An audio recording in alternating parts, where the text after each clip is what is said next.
অভিযানেৰে অসমৰ চাহ বাগিচা অঞ্চলত মাধ্যমিক বিদ্যালয় প্ৰতিষ্ঠান কৰি আহিছে। কাৰণ অসমৰ চাহ বাগিচা অঞ্চলত মাধ্যমিক বিদ্যালয় নথকাৰ কাৰণে ছাত্ৰ ছাত্ৰীৰ ড্ৰপ আউটৰ বহুত ঠাই আছে।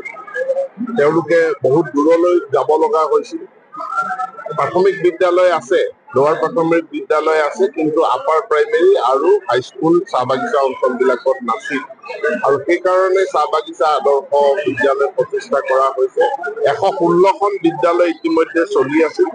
আজি মই প্ৰথমে দুলীয়াজান সমষ্টিত 117 নম্বৰ বিদ্যালয় জালনী বিদ্যালয়খন আৰু এই মুহূৰ্তত মই চাবুৱা সমষ্টিত শিয়ালকুটি চাহ বাগিচাত 118 সংখ্যক চাহ বাগিচা আদৰ্শ বিদ্যালয়খনৰ উন্মোচন কৰিলো বিধায়ক পুনাকন বৰুৱাক লগত লৈ। এই বিদ্যালয়খনত ইতিমধ্যে আচবাব আৰু শিক্ষক নিয়োগ কৰা হৈছে।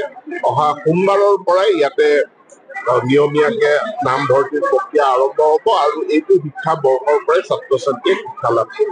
ৰাজ্যত এতিয়া শিক্ষকৰ বদলীকৰণৰ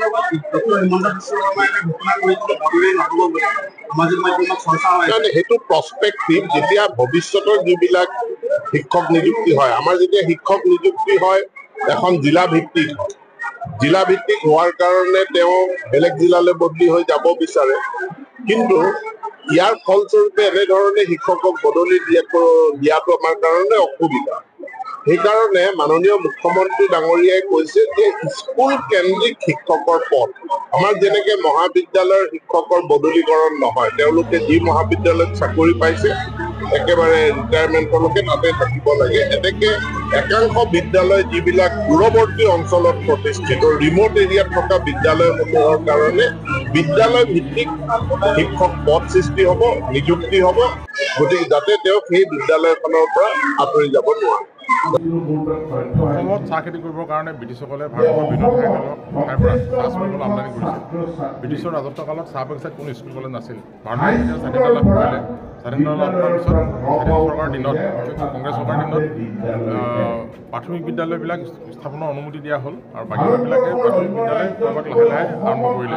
কিন্তু এই প্ৰাথমিক বিদ্যালয়বিলাকত গুণগত শিক্ষাৰ পৰিৱৰ্তে বাগানত চাহ উৎপাদনটোৱে মূল কথা, চাহ চিঙা চাহপাত বনোৱা সেইটোৱে মূল কথা আছিলে, শিক্ষাটো পূৰ্ণ আছিলে। আৰু যোৱা সময়ছোৱাত কেৱল প্ৰাথমিক বিদ্যালয়তে চাহ বাগিচাৰ শিক্ষা সীমাবদ্ধ আছিলে। কিন্তু আমাৰ চৰকাৰ অহাৰ পিছত, বিশেষকৈ অসম গণপৰিষদ ভাৰতীয় জনতা পাৰ্টি মিত্ৰজোঁটৰ চৰকাৰ অহাৰ পিছত এতিয়া বাগিচাই বাগিচাই মডেল হাইস্কুল নিৰ্মাণ কৰাৰ পৰিকল্পনা গ্ৰহণ কৰা হ'ল। 2000 ডাঙৰ মুখ্যমন্ত্ৰী থকা দিনৰ পৰাই প্ৰক্ৰিয়া আৰম্ভ হৈছে। তেতিয়া শিক্ষামন্ত্ৰী আমাৰ হিমন্ত বিশ্ব শৰ্মা ডাঙৰীয়া আছিলে। এতিয়া ৰাজ্যখনৰ মুখ্যমন্ত্ৰী হিমন্ত বিশ্ব শৰ্মা ডাঙৰীয়াই এতিয়া এই দিশটো অধিক ত্বৰান্বিত কৰি এতিয়া বাগিচাই বাগিচাই টি গাৰ্ডেন মডেল হাইস্কুল নিৰ্মাণ কৰা হৈছে, যাতে আমাৰ চাহ বাগিচাৰ ছাত্ৰ ছাত্ৰীসকলে কেৱল প্ৰাথমিক বিদ্যালয়তে সীমাবদ্ধ নাথাকি হাইস্কুল লেভেলত ভালকৈ পঢ়া শুনা কৰিব পাৰে। এই বিদ্যালয় হায়াৰ ছেকেণ্ডেৰী উৎপন্ন কৰা হৈছে, যাতে বাগিচাৰ ছাত্ৰ ছাত্ৰীসকলে ভাল শিক্ষা লাভ কৰি, ভাল শিক্ষকৰ দ্বাৰা ভাল শিক্ষা লাভ কৰি তেওঁলোকে IAS অফিচাৰ হ'ব পাৰে, IPS অফিচাৰ হ'ব পাৰে, ডাক্তৰ হ'ব পাৰে, ইঞ্জিনিয়াৰ হ'ব পাৰে, প্ৰফেচাৰ হ'ব পাৰে, চাইণ্টিষ্ট হ'ব পাৰে। এনে লক্ষ্যৰে বাগিচাই বাগিচাই এতিয়া মডেল হাইস্কুল নিৰ্মাণ কৰা হৈছে। আৰু এই দিশটোৰ কাৰণে ডক্টৰ ৰেণু চৌধুৰীৰ নেতৃত্বত যোৱা দিনকেইটাত আমাৰ চৰকাৰে বিৰাটভাৱে কাম কৰিছে। গতিকে প্ৰচেষ্টাক মই আদৰণি জনাইছোঁ। আজি আনুষ্ঠানিকভাৱে চাবুৱা বিধানসভা সমষ্টিৰ শিয়ালকুটি চাহ বাগিচাখনি আনুষ্ঠানিকভাৱে আৰম্ভ কৰা হৈছে, নতুন শিক্ষাবৰ্ষ আৰম্ভ হ'বলৈ হৈছে। আৰু এই আৰম্ভণি পিৰিয়ডতে নতুনকৈ আৰম্ভ কৰা বিদ্যালয়খন নতুনকৈ আৰম্ভ হৈছে। এই বিদ্যালয়খন হৈ উঠিলে বৃহত্তৰ শিয়ালকুটি চাহ বাগিচা আৰু দাঁতিকাষৰীয়া অঞ্চলৰ ছাত্ৰ ছাত্ৰীসকল আৰু ইয়াৰ ৰাইজ উপকৃত লাভ কৰিছোঁ। আৰু একে সময়তে ঘোষণা কৰি মই ভাল পাইছোঁ যে এই বিদ্যালয়লৈ আহিবলগীয়া যিটো হাতীলি ফালৰ পৰা অহা যিটো মূল পথটো কেঁচা আছিলে, জৰ্জৰিত আছিলে, অসম চৰকাৰৰ RAD বাছনিৰ অধীনত চাহ বাগিচাত আমি 1 কোটি টকাকৈ ৰাস্তা বনোৱাৰ সিদ্ধান্ত গ্ৰহণ কৰিছিলোঁ। আৰু এইবাৰ এই ৰাস্তাটো প্ৰশিক্ষণ কৰিবৰ কাৰণে ইতিমধ্যে যোৱাকালিৰ পৰা কাম আৰম্ভ কৰা হৈছে। আৰু একে সময়তে চাবুৱা বিধানসভা সমষ্টিত হাতীলি চাহ বাগিচা আৰু বালিজান চাহ বাগিচাত মডেল টি গাৰ্ডেন হাইস্কুল নিৰ্মাণ কৰি থকা হৈছে। গতিকে এই ব্যৱস্থাৰে চাহ বাগিচাই শিক্ষা দিশত ত্বৰান্বিত কৰিবৰ কাৰণে আমাৰ চৰকাৰে প্ৰস্তাৱ লৈছে, কাম কৰিছে। এই ব্যৱস্থাৰ কাৰণে মাননীয় মুখ্যমন্ত্ৰী আৰু অসমৰ মাননীয় শিক্ষামন্ত্ৰী ডাঙৰীয়াক ধন্যবাদ জ্ঞাপন কৰিছোঁ।